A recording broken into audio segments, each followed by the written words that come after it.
When Ken was a baby, I assume his parents did what most parents do when the child finally goes to sleep at night, is to take a look in at them as they lay in their bed sleeping. There is something about a sleeping baby that softens the hearts of just about every parent, even the one who's just about had it up to here before they went to sleep. I'm sure Ken's parents did the same. And time passes quickly, and I imagine Ken's parents looked on proudly as young, grown-up Ken, tall, wearing his uniform, boarded the plane that took him to Vietnam. A few years after that, I met Ken. I heard him before I met him. He had the room below me in my dorm at college, and his screaming nightmares woke me up sometimes. Ken's roommate told me that he was moving out of the room because he couldn't sleep either. Ken was dealing with what we now call post-traumatic stress disorder. We didn't know what it was entirely back then, but an awful lot of young men in the early 70s and mid-70s were dealing with it. And it was making life miserable for Ken. Sometimes he'd come up and talk to me, sit in my room late at night talking to me. He didn't want to go to sleep, so he stayed up and talked to me, kept me from sleeping. He didn't want to dream anymore. He didn't return to college after his first year. I've often wondered what happened to him. On Christmas Eve, we finished the service singing Silent Night with that phrase, "Sleep in heavenly peace." And I hope wherever he is these days, that he can do that. I think of the many veterans we know now who are suffering with PTSD, and I pray that they will find a way also to sleep peacefully. This is a season of peace, we say. So let's talk about that for a little bit. As Christians, we believe this, that we believe that our peace is a gift from Christ. Jesus gave this as a parting gift to his disciples. It's mentioned in the book of John that Lynn read today. The book of John mentions it in his last meal with his disciples. He sat and he talked to them and he said, "Peace is my parting gift to you, my own peace, such as the world can't give. Set your troubled hearts at rest," he said, "and banish your fears," so they would be at peace. And just after he said, "My peace I give to you," just after he said that, Jesus himself was arrested, quickly tried, and executed. The disciples were hunted, and they went into hiding. But they only stayed in hiding until the resurrected Christ sent them out to preach and to teach and to heal. And among the very first things that happened to the disciples after they went out to talk about the love and peace of Jesus is that they were arrested and beaten and told not to speak about it anymore. But they did anyhow. They spoke about it. And it began to spread out. And the news about Jesus began to travel eventually all the way around the world. The disciples traveled too, lived without real homes. There were enemies everywhere that they went. They were thrown out of town, and they were thrown into dungeons, and they were beaten by the police and they were beaten by mobs. And then when the police came to rescue them from the mob, the police beat them some more.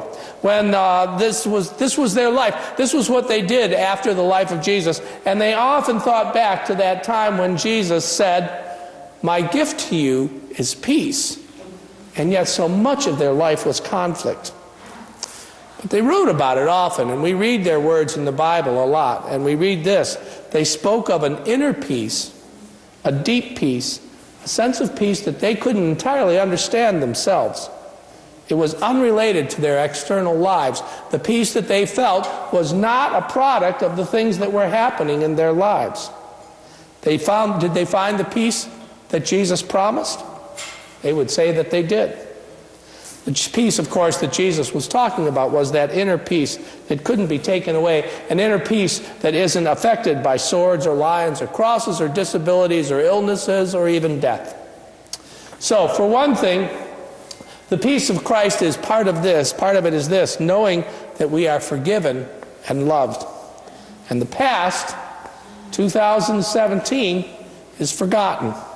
And the future mistakes that you make, which are inevitable, and you're going to make a lot of them in the coming year. I'm not, but you are. That was my first. Those mistakes that we are all going to make can also be forgiven. We don't have to worry about how we can make God fall for us, because God already loves us through Christ. And the peace that we have is in knowing that the life with Christ after death is also certain. The peace of Christ is a foundation for us to build our lives on. And there's also the peace that comes with knowing what is right. Life is confusing, right? Sometimes we face difficult choices. We don't exactly know what to do. But the followers of Jesus had a very clear mission. They knew where they were going. They knew what to do to spread the word of Christ. And we have that mission too. Now we are working out the specifics of that mission, especially here in northern New England, where it seems like nobody wants to listen to what we have to say. But we have a mission to bring that peace, that message to others. And we also have, as an effect of the peace, the knowledge that our work will bear fruit. This is the peace of Christ. Knowing that we are beloved and forgiven, and knowing what is right and what we ought to do. That's a gift to us, and it can't be taken away by others. So peace is our task. Peacemaking is a lot harder than peacekeeping. It is a lot easier to work with dogs that are not fighting than it is to break up the fight. Have you had to do that? Wander into a dog fight and try to pull that apart? That's the hard part of the job, isn't it? The hard part of the job is stopping the conflict and breaking up the fight and making things different. That's the job that we have. You know, sometimes people who are in conflict, they don't want anybody to break up the fight.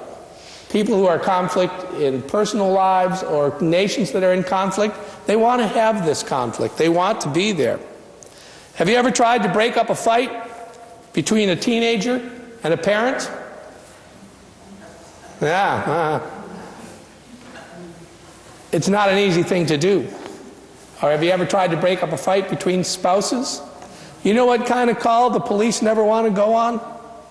They don't want to go on domestic dispute calls because they're so dangerous and so difficult. But this is exactly what Jesus wants us to do. Blessed are the peacemakers. Conflict always is believed to have gains for one side or the other. War is good for the economy, we are told. Human beings choose conflict because they believe something good will come out of it for them. So it is often that people do not want peace because they are seeking to have the advantage over someone else. They don't want the conflict broken up. But that is exactly what our task is to do. So we are to seek peace. We are to seek the peace of Christ within. That's a gift from God that we are to have to give to others. We are to seek peace in our relationships as well. And we are to find peace in our world. I read a book a long time ago called Spiritual Exercises by Hugh Prather. Anyone read this book? And he had an idea in it. I like this idea. How many of you have heard of James Bond? James Bond. You've heard of James Bond. And James Bond has a license. What is his license? He has a license to kill, granted to him by Her Majesty the Queen. James Bond is entitled to kill anybody he feels is necessary for the public good to kill. So, James Bond is to accomplish his mission. Whatever his mission is, whatever he has to do, he is to accomplish his mission. What if we did this? You have the responsibility to accomplish a mission. You are being sent on a mission. We are going to give you permission to do whatever it takes to accomplish your mission. Whatever it is, you have a license to do anything you need to do to accomplish this mission.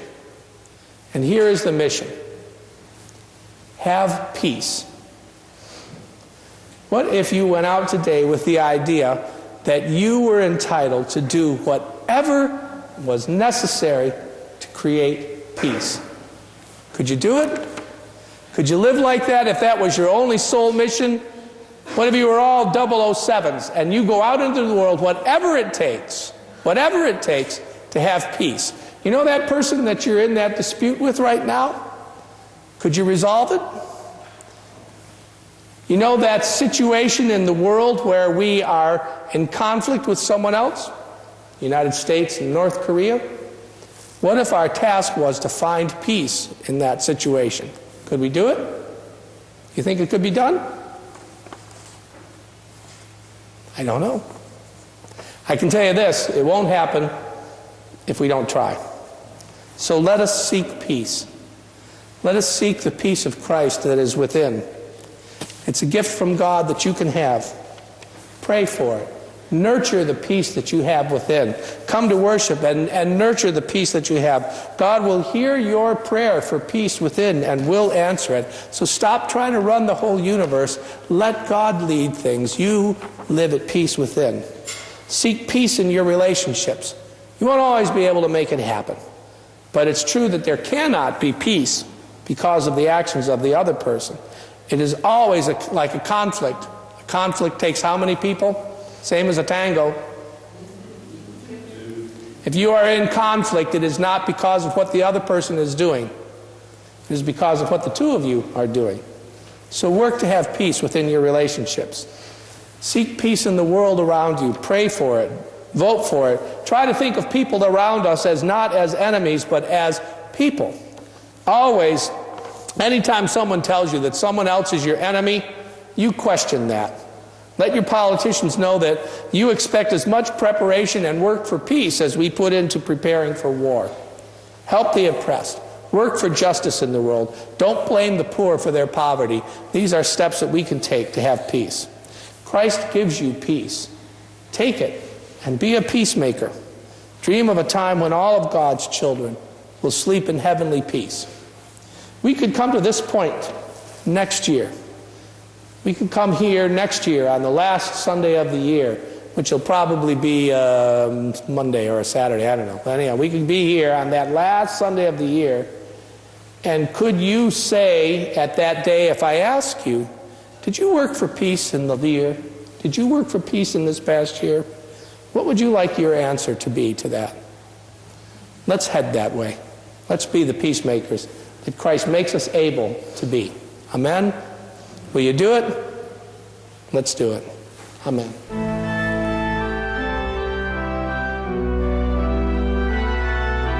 You've been listening to a sermon by Reverend Stephen Carnahan, pastor of High Street Congregational Church in Auburn, Maine. If you feel inspired by what you hear, you're invited to join us in person for worship services every Sunday morning, starting at 10 o'clock.